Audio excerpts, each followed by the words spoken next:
असर भी हुआ। जो पहले बंदूक थामे हुए थे अब मछली पकड़ने वाला जाल थाम चुके हैं। साथियों, ओम प्रकाश साहू जी की शुरुआत आसान नहीं थी। विरोध हुआ, धमकियां मिली, लेकिन हौसला नहीं टूटा।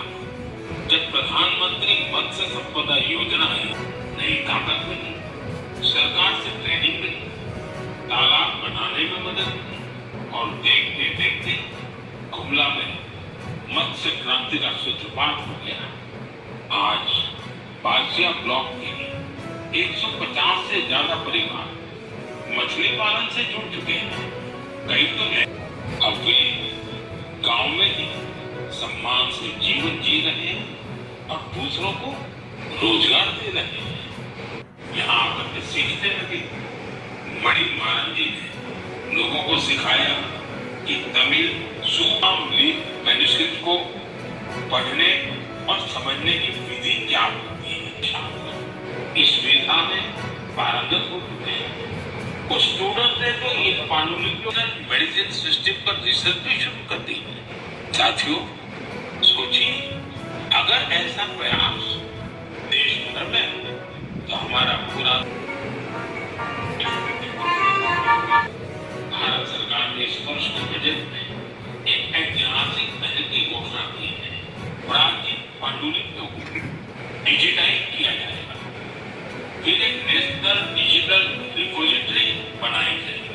अब सबसे आग्रह है, अगर आप किसी ऐसे प्रयास से जुड़े या जुड़ना चाहते हैं तो माय को पढ़ाना है।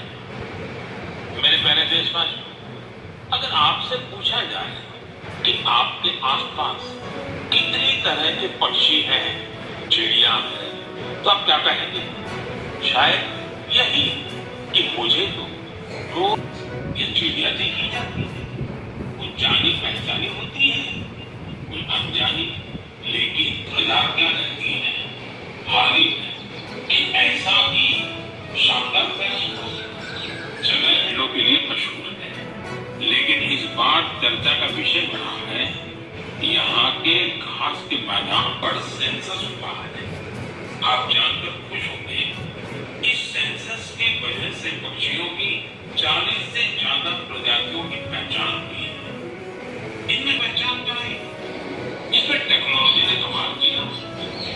सेंसस करने वाली टीम ने आवाज रिकॉर्ड करने वाले यंत्र लगाए, फिर कंप्यूटर से उन आवाजों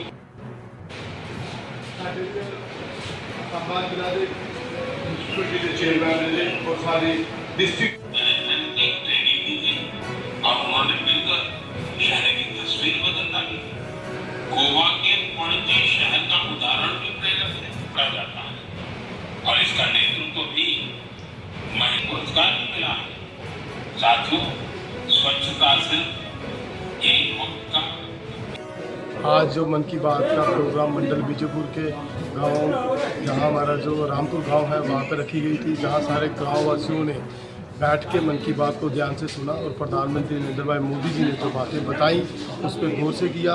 हमारे प्रधानमंत्री श्री नरेंद्र भाई मोदी जी ने आज मन की बात में आधुनिक भारत की ज़रूरतों को जो ध्यान में रखे जो बातें कही हैं, जिसमें उन्होंने बताया कि आने वाले वक्त में AI और जो साइंस का कितना योगदान रहेगा भारत की प्रगति में, और उसके साथ साथ ही उन्होंने भारत की संस्कृति और प्राचीन सभ्यता के बारे में भी जोर रखा और उन्होंने बताया कि हमारे लिए हमारी प्राचीन सभ्यता कितनी ज़रूरी है, हमारी पांडुलिपि हैं और भी हमारे जितने भी उन्होंने देश के जो पर्व थे उन पर गौर किया और सभी से उन्होंने अनुग्रह किया कि आने वाले दिनों में जो लगातार चाहे 15 अगस्त हो, जन्माष्टमी हो, रक्षाबंधन हो, सारे त्यौहार आ रहे हैं और सारे देशवासियों से उन्होंने आग्रह किया कि इस सारे जो जितने भी त्यौहार हैं सारे देशवासी पूरे हर्षोल्लास से ये त्यौहार मनाएं। उसके साथ साथ उन्होंने सफाई पे ध्यान दिया, जैसे कि उन्होंने गुजरात में एक NGO के बारे में बताया कि वो कितना अच्छा कार्य कर रही है, और उसके साथ साथ उन्होंने पर्यावरण और सफाई पे भी बात की। और हमारे साथ आज मेरे साथ मेरे मंडल के प्रभारी जिनकी देखरेख में जो प्रोग्राम हुआ, पवन कोहली जी, उनके साथ आज हमारे साथ हमारे जम्मू और पुंछ लोकसभा के हमारे संगठन मंत्री इंद्रजीत जी का भी साथ रहा। हमारे पंच, सरपंच और बूथ प्रेसिडेंट अनिल जी भी इस प्रोग्राम हमारे साथ रहे और आए सभी लोगों ने आज इसको बड़े ध्यान से सुना। और मैं लोगों से भी यही आग्रह करूँगा कि मन की बात का प्रोग्राम हर महीने के लास्ट शुक्रवार को होता है, उसको जरूरी सुने।